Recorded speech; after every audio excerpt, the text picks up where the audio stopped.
പഠിപ്പിച്ച ഗുരുക്കളുമായി ആത്മബന്ധം പുലർത്തുന്നവർ വിരളമാവുന്ന ഇക്കാലത്ത് വളരെ വ്യത്യസ്തമാവുകയാണ് തളിപ്പറമ്പ് സർ സയ്യിദ് കോളേജ് പൂർവ്വ വിദ്യാർത്ഥികളുടെ ദുബൈയിലെ കൂട്ടായ്മയായ സ്കോട്ട.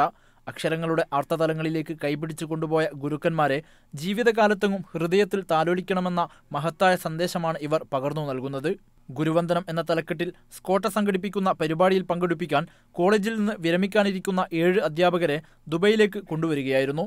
UAE വിവിധ ഭാഗങ്ങളിൽ ജോലി ചെയ്യുന്ന സർ സയ്യിദ് കോളേജിലെ പൂർവ്വ വിദ്യാർത്ഥികൾ തങ്ങളുടെ ഗുരുക്കന്മാരെ നെഞ്ചോട് ചേർക്കുകയാണ് ഇവിടെ. ആരാണ് ഗുരുക്കന്മാർ എന്ന് ഈ കാലഘട്ടത്തിൽ വിദ്യാർത്ഥികൾക്ക് കാണിച്ചു കൊടുക്കുന്ന ഒരു മാതൃകയായിട്ട് കാണിച്ചു കൊടുക്കുന്ന ഒരു സംഘടനയാണ് ഈ അസോസിയേഷൻ. അതായത് 25 വർഷം മുമ്പ് പഠിപ്പിച്ച അധ്യാപകരെ ഇപ്പോഴും അതേപോലെ ഹൃദയത്തിൽ സൂക്ഷിക്കുന്ന, അധ്യാപകരോടുള്ള ബഹുമാനം ഹൃദയത്തിൽ സൂക്ഷിക്കുന്ന, ഈ സമൂഹത്തിന് മാതൃക കാണിച്ചു കൊടുക്കുന്ന ഒരു പറ്റം വിദ്യാർത്ഥികളുടെ കൂട്ടായ്മയാണ്. അവരെ കണ്ടപ്പോൾ തന്നെ ഞങ്ങൾക്ക് ഇങ്ങനെ എന്താ പറയുക, സന്തോഷം കൊണ്ട് വീർപ്പുമുട്ടാന്നൊക്കെ പറഞ്ഞ ആ ഒരു അവസ്ഥയിലായിരുന്നു ഞങ്ങൾ. ആദ്യമായി ഗൾഫിലെത്തുന്നവരും ഇവരുടെ കൂട്ടത്തിലുണ്ട്.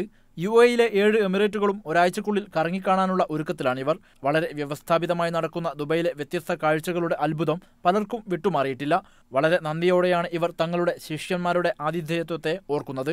കോളേജിലെ പൂർവ്വ വിദ്യാർത്ഥികളായ advocate TK Hashiq, CP Jaleel, Raghunath തുടങ്ങിയവരാണ് പരിപാടിക്ക് നേതൃത്വം നൽകുന്നത്. നാളെ റാസൽ ഖൈമയിലാണ് സർ സയ്യിദ് കോളേജ് പൂർവ്വ വിദ്യാർത്ഥികളുടെ ഗുരുവന്ദനം പരിപാടി നടക്കുക. Haris Arikkulam, media 1, Dubai.